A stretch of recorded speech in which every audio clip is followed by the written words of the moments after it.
Good morning my dear students. आशा करता हूँ कि तुम सब अपने अपने घरों पे स्वस्थ हो, अपना ध्यान रख रहे हो, पढ़ाई कर रहे हो। और आज का ये लेक्चर तुम लोग मेरे साथ कंटिन्यू करने के लिए एकदम तुम लोग पूरी तरह से तैयार भी हो।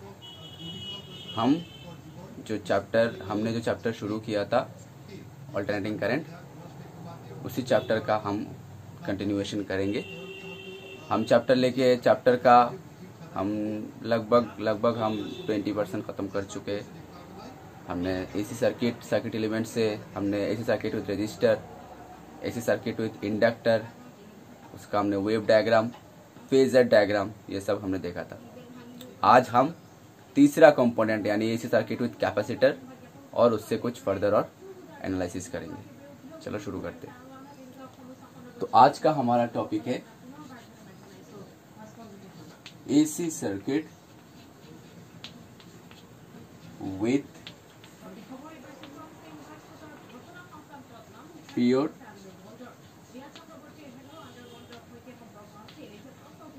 कैपेसिटर। ठीक है, AC circuit with pure capacitor, ये टॉपिक का हेडिंग डालो। AC circuit with pure capacitor. तो हम एक एसी सर्किट ड्रॉ करेंगे जिसपे हमारा कैपेसिटर रहेगा।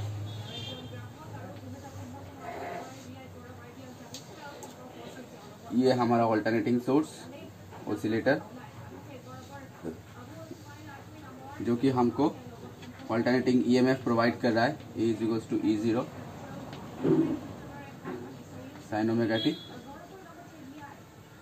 और करंट भी प्रोवाइड कर रहा है I = I0। हम करंट का रिलेशनशिप देखेंगे बाद में, करंट को छोड़ो, EMF को देखते। तो ये हमारा कैपेसिटर का कैपेसिटेंस हमारा C। ठीक है, ये हमारा प्योर कैपेसिटिव सर्किट है। ठीक है, अच्छा। तो अभी हम alternating EMF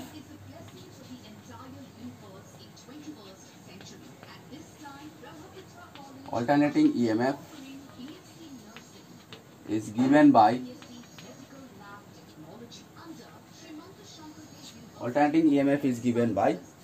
E =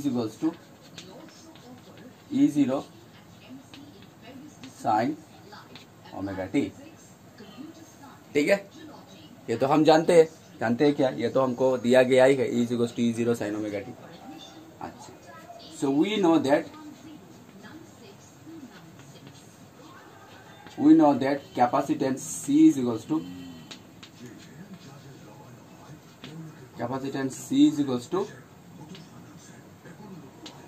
E into Q। ठीक है, कैपेसिटेंस नहीं, उल्टा हो गया मेरा। We know that C = Q/E, ये तो हम जानते हैं। कैपेसिटेंस मीन्स क्या है? Charge per unit potential difference. ठीक है, ये तो हम जानते हैं। कैपेसिटेंस C = इलेक्ट्रोस्टैटिक्स चैप्टर से कैपेसिटेंस का फॉर्मूला क्या है हम जानते हैं। कैपेसिटेंस क्या है? Capacitance is the charge per unit potential difference is called capacitance. तो यहाँ पे V के जगह पे कौन है हमारा? EMF E। तो C = हो गया हमारा Q × E। ठीक है, अच्छा। तो यहां से हमारा E = हो गया Q/C। ओके, तो E के जगह पे हम E का वैल्यू बिठा देते। E0 sin omega t, E0 sin omega t into Q/C। ठीक है, अच्छा।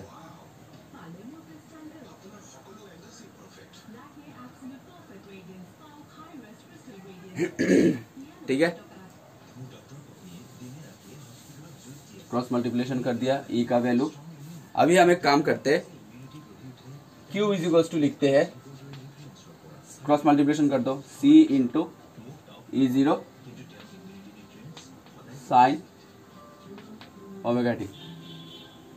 ओके, अभी इसी इक्वेशन को हम टाइम डिफरेंशिएशन करेंगे। Differentiating equation 1, differentiating equation 1, differentiating equation 1 with respect to time,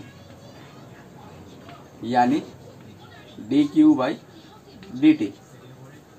तो सेम कैपेसिटेंस C हमारा कांस्टेंट है, EMF E हमारा कांस्टेंट है, तो हो गया हमारा d dt of sine omega T. ठीक है, कैपेसिटेंस C हमारा कांस्टेंट है, E naught peak value of EMF ये भी हमारा कांस्टेंट है, तो डी E नॉट कांस्टेंट है और d dt of sine omega T के उसके ऊपर ही हमारा डिफरेंशिएशन रह गया। तो dq बाई dt क्या है? Rate of flow of charge. dq by dt क्या है? Rate of flow of charge, और rate of flow of charge means electric current. तो I इज इक्वल्स टू हो गया हमारा CE0 d dt of sine omega T. ठीक है, अभी साइन ओमेगा टी का डिफरेंशिएशन क्या है? साइन ओमेगा टी का डिफरेंशिएशन है sine X. ddx of sine X का फॉर्मूला क्या है? ddx ऑफ साइन एक्स का फॉर्मूला है cos x, और ddx ऑफ साइन mx का फॉर्मूला है m cos ओमेगा x। तो हो गया हमारा c e naught sine mx, तो m cos ओमेगा x हो गया। समझ में आया? समझ में आया? यहां तक उतार लो पहले।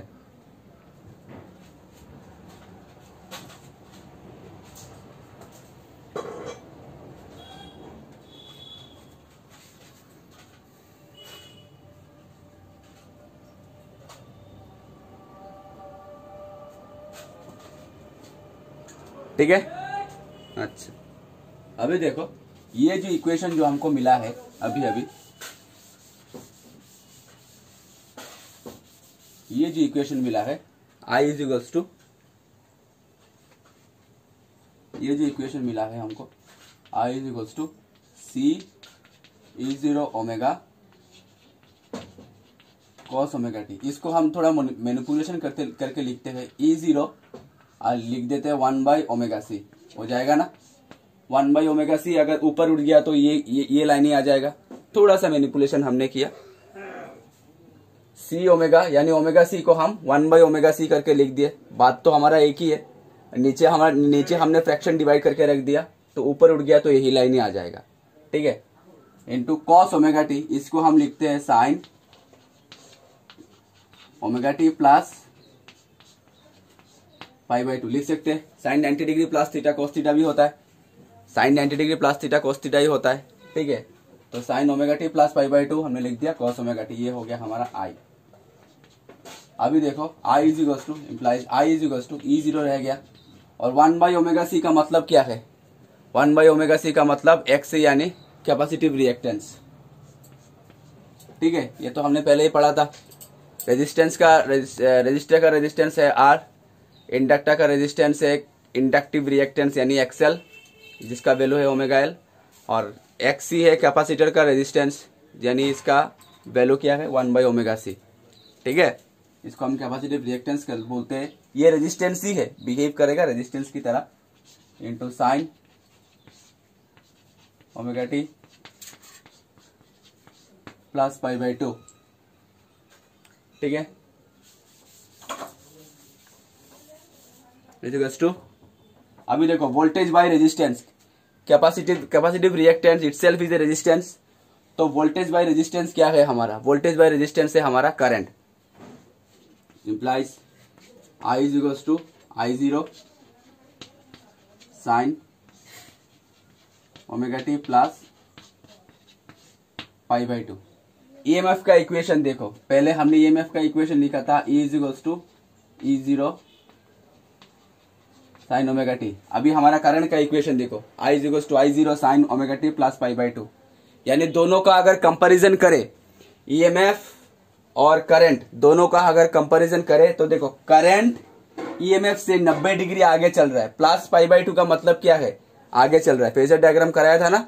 माइनस पाई बाई 2 का मतलब क्या है, लैगिंग बिहाइंड, और प्लस पाई बाई 2 का मतलब क्या है, लीडिंग।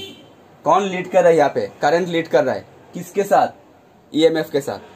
ठीक है, यानी करंट ईएमएफ से 90 डिग्री लीड कर रहा है, यानी ईएमएफ करंट से 90 डिग्री पीछे चल रहा है। ठीक है, समझ में आया। तो अभी हम वेव डायग्राम और अच्छा ये उतार लो, पहले वेव डायग्राम और फेजर डायग्राम ड्रॉ करेंगे।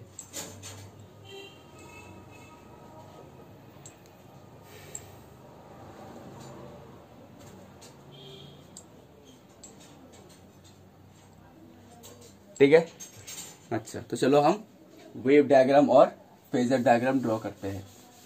यानी अभी करंट ईएमएफ से 90 डिग्री आगे चल रहा है, तो हम पहले वेव डायग्राम देखते हैं।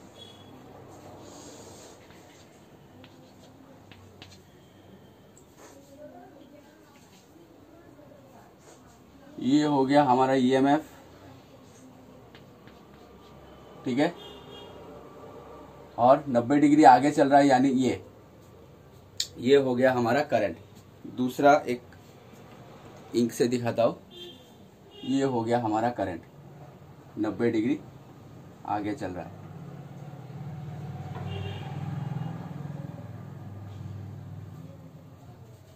ठीक है, 90 डिग्री आगे चल रहा है।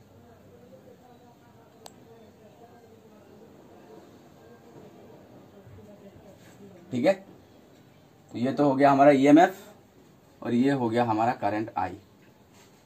ठीक है, ये हो गया करंट का मैक्सिमम वैल्यू आई नॉट और ये हो गया हमारा ईएमएफ का maximum value E not.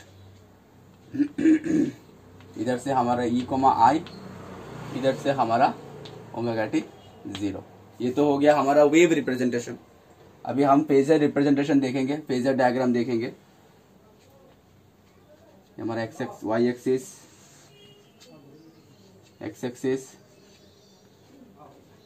Y dash, X dash of X, यानी ईएमएफ हमारा ऐसा है। ये हो गया हमारा ईएमएफ E0 और ईएमएफ से करंट 90 डिग्री आगे चल रहा है।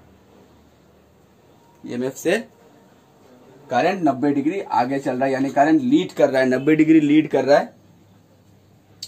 करंट 90 डिग्री लीड कर रहा है, ये हो गया करंट का लीडिंग पोजीशन, 90 डिग्री आगे चल रहा है। यानी इन दोनों का बीच का एंगल कितना है हमारा, पाई बाई 2। ये हो गया हमारा ओमेगा टी। ठीक है, समझ में आया। ये हो गया हमारा फेजर रिप्रेजेंटेशन, ये हो गया हमारा wave representation. Okay, this is the maximum value of EMF, this is the maximum value of current. Okay, draw कर लो ये फटाफट।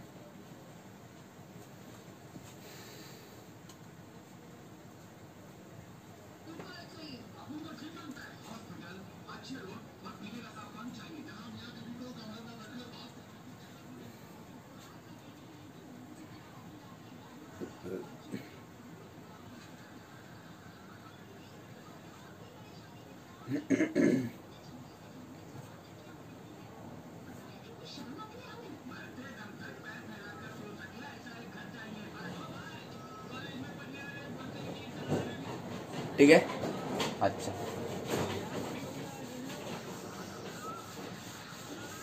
नेक्स्ट हम देखेंगे impedance and admittance. Next topic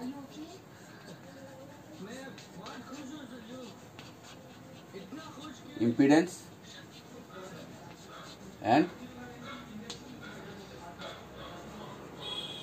admittance. ठीक है, फटाफट उतार लो ये कॉपी पे, impedance and admittance.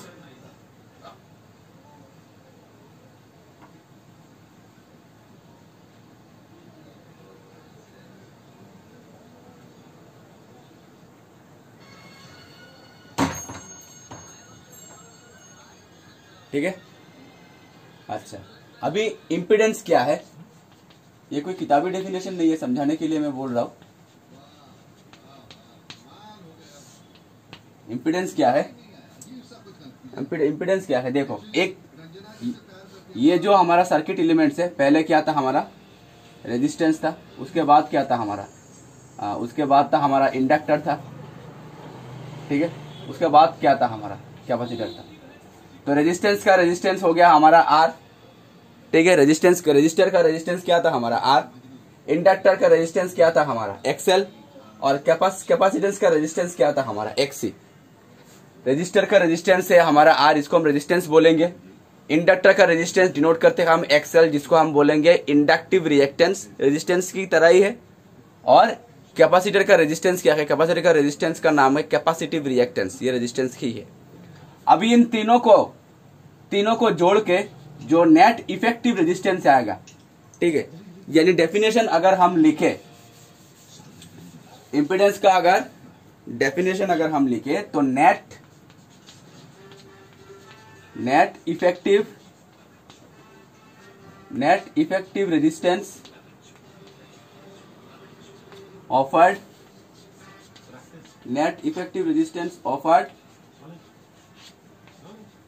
by an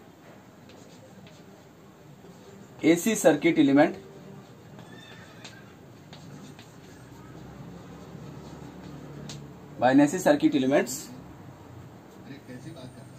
is called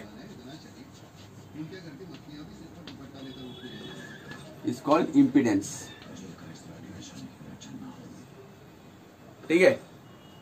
यानी ये तीनों जो सर्किट एलिमेंट्स है, क्या क्या सर्किट एलिमेंट्स है, कैपेसिटर है, इंडक्टर है और रेजिस्टर है, ये तीनों सर्किट एलिमेंट्स जो टोटल रेजिस्टेंस ऑफर करेगा, ये तीनों सर्किट एलिमेंट्स क्या क्या था, सर्किट एलिमेंट्स था हमारा रेजिस्टेंस, कैपेसिटेंस एंड इंडक्टेंस, ठीक है। रेजिस्टर, कैपेसिटर और इंडक्टर, ये तीनों circuit element, AC circuit element जो नेट रेजिस्टेंस ऑफर करेगा, नेट ऑपोजिशन यानी नेट रेजिस्टेंस ऑफर करेगा, उसी को हम बोलेंगे क्या, इंपीडेंस, ठीक है, उसी को हम इंपीडेंस बोलेंगे। इट इज डिनोटेड बाय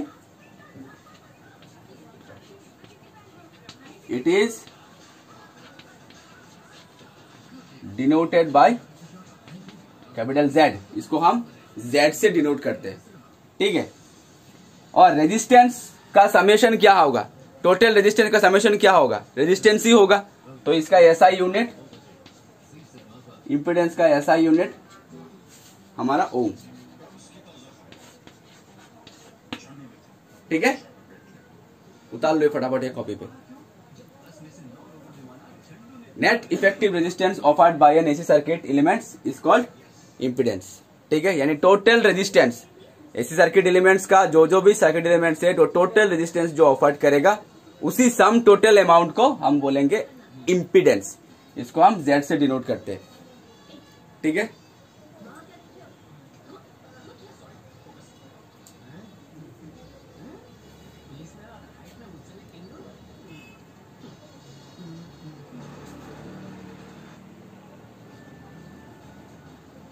उतार लिया, चलो इम्पीडेंस हो गया। नेक्स्ट हमारा एडमिटेंस, इनका कोई मैथमेटिकल एनालिसिस नहीं है, जस्ट थियोरेटिकल डेफिनेशन है।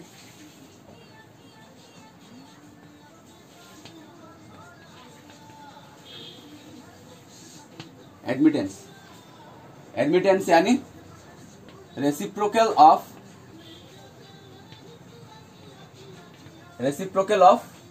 impedance,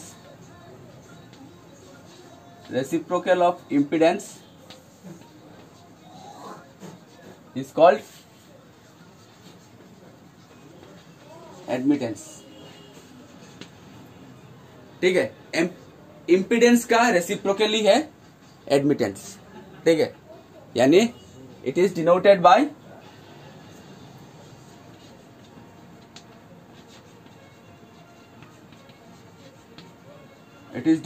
कैपिटल Y,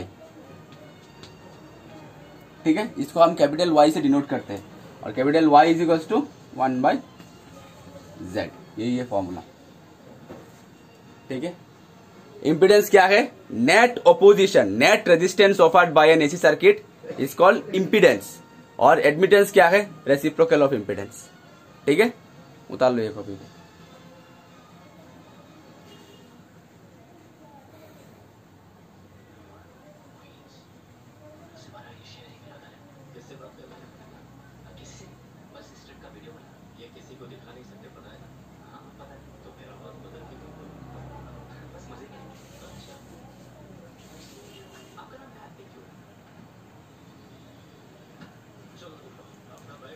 ओके, अच्छा।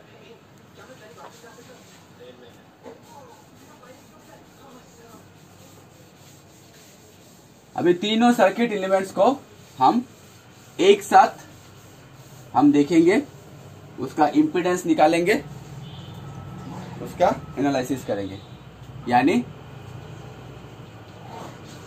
Series LCR circuit. ठीक है, एल यानी इंडक्टर, सी यानी कैपेसिटर, आर यानी रेजिस्टर। इन तीनों को हम सीरीज में लगाएंगे एसी सर्किट का, सीरीज एलसीआर सर्किट।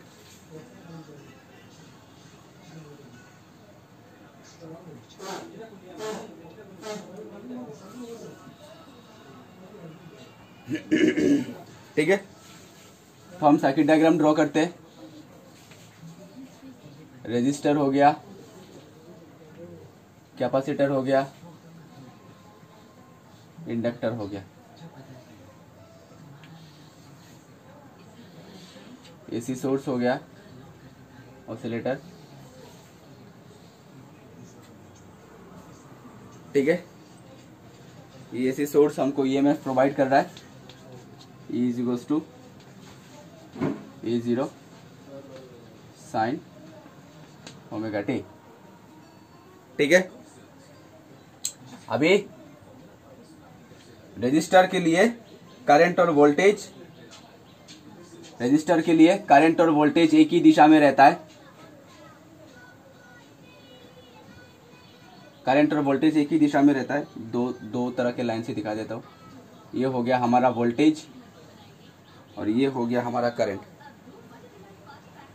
रेजिस्टर के लिए हमने देखा है करंट और वोल्टेज सेम फेज में रहते हैं, करंट और ईएमएफ सेम फेज में रहते हैं। ठीक है, ये वोल्टेज फॉर रेजिस्टर, ये करंट फॉर रेजिस्टर। ठीक है, करंट और वोल्टेज सेम फेज पे। कैपेसिटर के लिए करंट वोल्टेज से 90 डिग्री पीछे चलता है। ठीक है, कैपेसिटर के लिए करंट वोल्टेज से 90 डिग्री पीछे चलता है। ये हो गया हमारा वोल्टेज, ये हो गया हमारा करंट।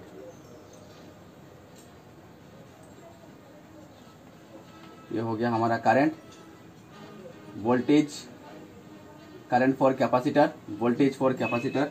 दोनों में फेज डिफरेंस कितना है हमारा? π/2। करंट वोल्टेज से 90 डिग्री पीछे चल रहा है। ठीक है, और कैपेसिटर के लिए करंट वोल्टेज से 90 डिग्री आगे चलता है। यानी ये हो गया हमारा वोल्टेज। ठीक है, और ये हो गया हमारा करंट। ठीक है, इसीलिए दो काली से दिखा रहा हूं।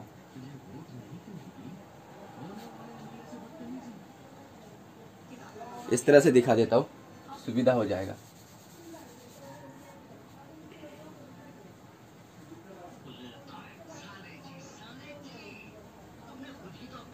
ये हो गया हमारा वोल्टेज और ये हो गया हमारा करंट। ठीक है,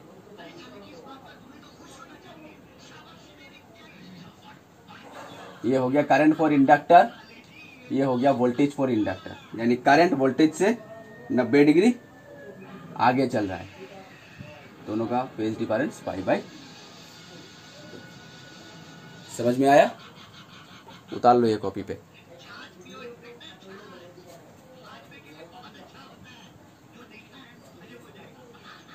वी आर,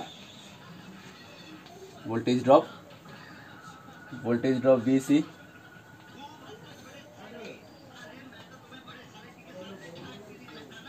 वी एल।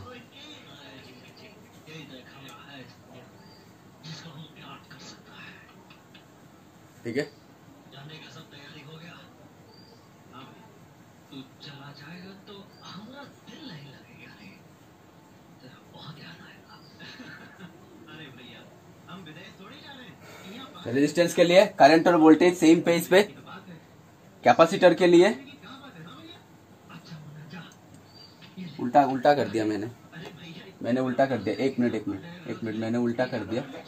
एक काम करो, कुछ नहीं, सिर्फ यहाँ पे इंडक्टर लगा दो और यहाँ पे कैपेसिटर लगा दो, फिर से ड्रॉ कर लो। चलो,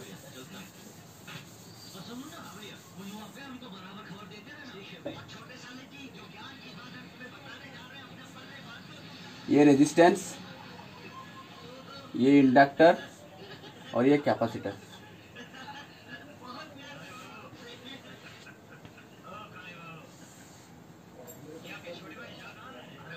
ठीक है, ये ईएमएफ प्रोवाइड कर रहा है, E = E0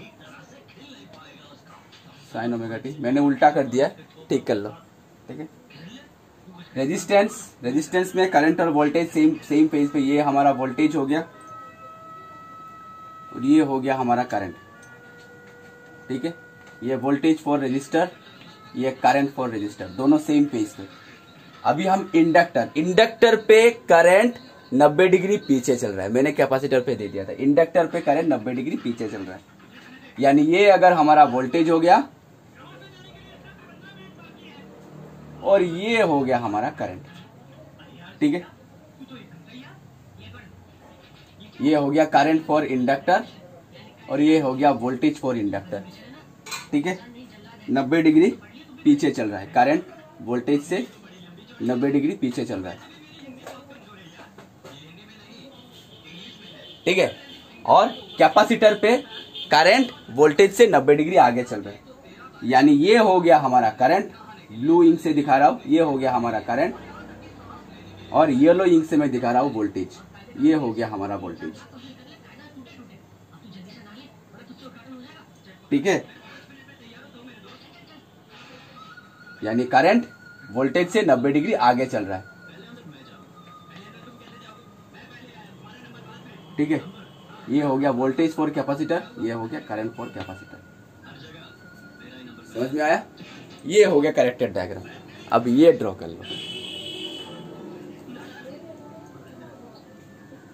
रेजिस्टेंस पे करंट और वोल्टेज दोनों सेम पेज पे, दोनों में कोई फेज डिफरेंस हमारा नहीं है।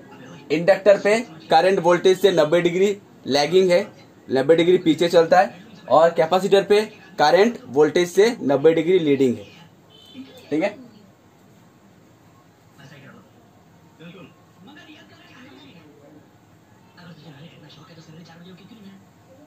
तो ये तो हो गया हमारा सर्किट डायग्राम। अब इसका फेजर डायग्राम देखते हैं।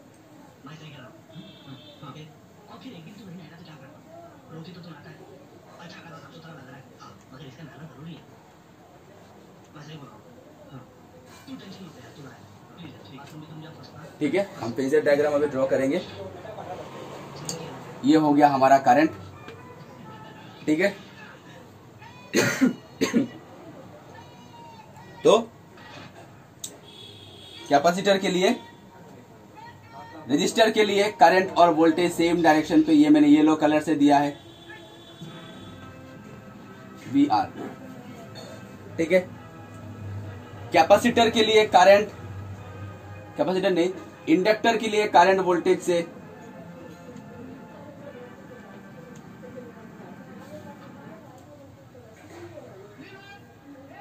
ठीक है, और ये हो गया हमारा कैपेसिटर का,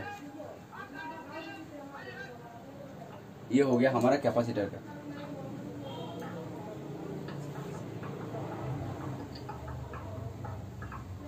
ये हो गया हमारा EMF,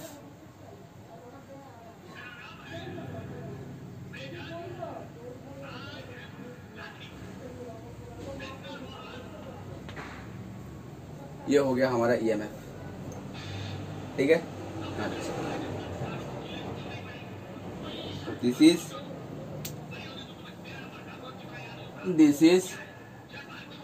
BC, this is VL, ठीक है। गलती हो गई लेकिन पढ़ लूंगा सर। बॉम्बे से महाराष्ट्र 5/2 फेज डिफरेंस, ठीक है। और ये हिंदुस्तान में फेज डिफरेंस एंगल हमारा 5, ठीक है।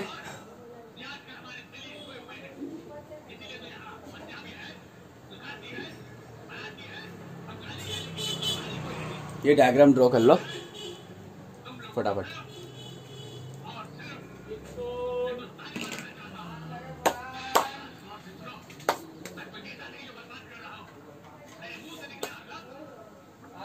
स्टूडेंट्स, ये सर्किट डायग्राम ड्रॉ करके रखो, फेजर डायग्राम ड्रॉ करके रखो। इसका हम एनालिसिस थोड़ा सा लंबा है, इसीलिए हम नेक्स्ट सेशन पे हम और लेके आएंगे। आशा करता हूँ यहाँ तक तुम लोगों को समझ में आ गया होगा, इसमें कोई परेशानी वाली कोई बात नहीं है। अगर परेशानी हो तो लेक्चर्स फिर से फॉलो कर लेना, ठीक है। इसका हम एनालिसिस बाद के सेशन में हम लेके आएंगे। तब तक के लिए अपना ध्यान रखना, पढ़ाई करते रहना। Stay safe, stay at home. Thank you so much.